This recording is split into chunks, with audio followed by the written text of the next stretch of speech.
मैं हमेशा ये कहता हूँ कि कराची का विंटर और यूरोप का समर कभी भी मिस नहीं करना चाहिए। और मैं ऐसा क्यों कहता हूँ ये मैं अभी दिखाता हूँ। तो लास्ट व्लॉग में मैंने बताया था कि मैं फिनलैंड शिफ्ट हो गया हूँ और मैंने प्रॉमिस भी करा था कि हम साथ फिनलैंड एक्सप्लोर करेंगे। तो आज उसी प्रॉमिस को पूरा करते हुए हम पोर्वो जा रहे हैं। ओके भाई, आज हम पोर्वो आए हैं। फिनलैंड का एक शहर है, काफ़ी अच्छा है। मतलब ये पहला शहर है जो मुझे बहुत अच्छा लगा फिनलैंड में, क्योंकि ये पुराने ज़माने का, मैं जर्मनी से आया हूँ ना, जर्मनी में पुरानी बिल्डिंग्स काफ़ी होती हैं, लेक्स होती हैं, पार्क्स, वैसा ही है। हेलसिंकी में मैं रहता हूँ, थोड़ा मॉडर्न सिटी है, नई नई बिल्डिंग्स, नई नई हर चीज़। मुझे अब देखने की वो आदत नहीं रही है, इसलिए काफ़ी क्रेज़ी शहर है ये वाला। पोर्वो हेलसिंकी से 35 किलोमीटर की ड्राइव पर है और ये शहर 18th और 19th सेंचुरी के आर्किटेक्चर पर बेस्ड है। इस शहर पहुंचते ही मुझे जर्मनी याद आ गया, क्योंकि मैं हेलसिंकी में रहता हूं और वो एक मॉडर्न सिटी है with new buildings and structures. मगर पोर्वो में 18th सेंचुरी की बनाई हुई खूबसूरत बिल्डिंग्स पाई जाती हैं। टोटल फिनलैंड में 55 लाख हैं। फिनलैंड का साइज़ पूरा पाकिस्तान जितना बड़ा है, और टोटल फिनलैंड में 55 लाख लोग रहते हैं। मतलब जितने हमारे कराची के नाज़िमाबाद में रहते हैं ना, उससे भी ज़्यादा पूरे फिनलैंड में लोग रहते हैं। बाकी सारा फिनलैंड दरख्त दरख्त दरख्त, ड्रोन शॉट्स में देखा होगा आपने कि सारे दरख्त दरख्त, बहुत ज़्यादा दरख्त। और इस मुल्क को कंट्री ऑफ 1000 आइलैंड्स कहते हैं शायद, और मुझे पक्का नहीं पता, मैं लिख दूंगा अगर मैं गलत हुआ। उसके बाद क्या बोलना था मुझे, हाँ। और आज हम जिस शहर में आए हैं पोर्वो, उसकी पॉपुलेशन अराउंड 50,000 के करीब है, 51,000 टू बी एग्जैक्ट। काफ़ी कम, ये भी बहुत बड़ा शहर है और यहाँ भी बहुत कम लोग रहते हैं। ओके, चलो।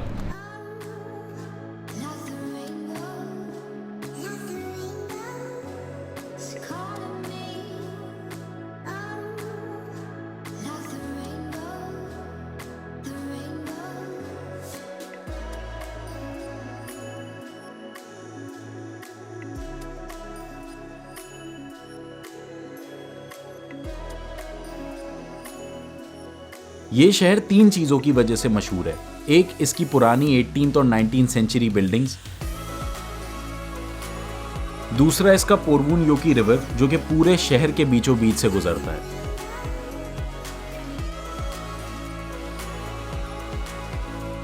और तीसरा, योहान लुडविग रूनेबेर, एक 18th सेंचुरी पोएट जिसकी वजह से ये शहर सबसे ज्यादा मशहूर हुआ। कहते हैं जब रूनेबेर्ग अपनी पोएम्स लिख रहा हुआ करता था तो उसकी बीवी फ्रेडरिका रोज उसके लिए पेस्ट्रीज बनाया करती थी, और जब वो बच जाती थी तो वो उनको अपने महल्ले में बांटा करती थी और अपने हस्बैंड की पोएम सुनाया करती थी। देखते ही देखते वो पेस्ट्रीज रूनेबेर्ग की वजह से बहुत मशहूर हो गई और उनका नाम ही रूनेबेर्गेन टोर्टू पड़ गया। आज भी हर साल रूनेबेर्ग के नाम से 5 फरवरी को एक नेशनल डे मनाया जाता है और पूरे फिनलैंड में उस दिन रूनेबेर्गेन टोर्टू मिलती हैं। वो पेस्ट्रीज हमें खाने का मौका नहीं मिला क्योंकि हम वीकेंड पर पोर्वो गए थे और यूजुअली वीकेंड पर सारी दुकानें बहुत जल्दी बंद हो जाती हैं। मगर इस शहर का मेरा फेवरेट पार्ट वो पोर्वून योकी रिवर ही है, जिस पर आप दरख्तों के बीच में से गुजरते हुए पैदल भी जा सकते हैं और आखिर में एक बहुत खूबसूरत सा सी साइड और आपको होराइजन नजर आता है जहां लोग यूजुअली बारबेक्यू भी कर रहे होते हैं।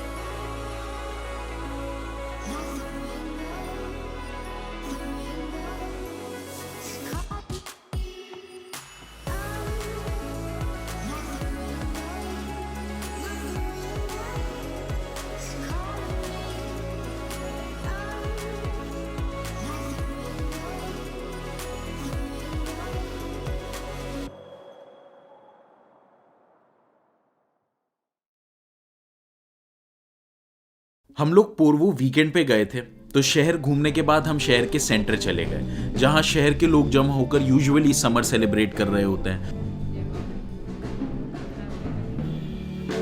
डिफरेंट मार्केट्स लगी हुई होती हैं और गाना बजाना चल रहा होता है। तो फिर हमने शहर का लोकल जैज कॉन्सर्ट भी देखा।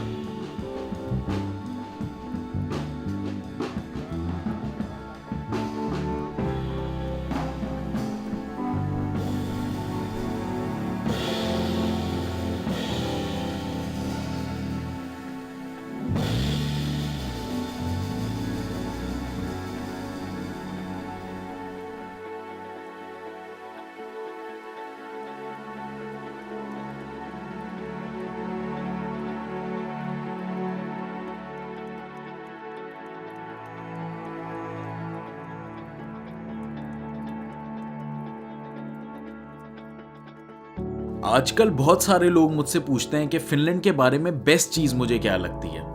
तो भाई फिनलैंड की शाम मुझे सबसे ज्यादा पसंद है। जैसे ही फिनलैंड में शाम होती है और आसमानों के रंग बदलना शुरू होते हैं ना, आप घंटों तक उन्हीं रंगों को बदलता देख गुजार सकते हैं। और वो रंग और वो सीनरी इतनी खूबसूरत होती है कि मैं अपने कैमरा में दिखाकर ये जस्टिफाई नहीं कर सकता।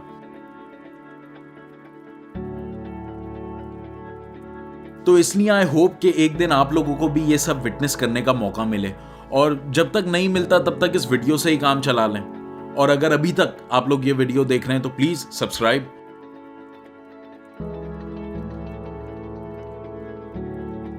और फिर हम किसी और दिन किसी और जगह पर कुछ और करते हुए मिलते हैं।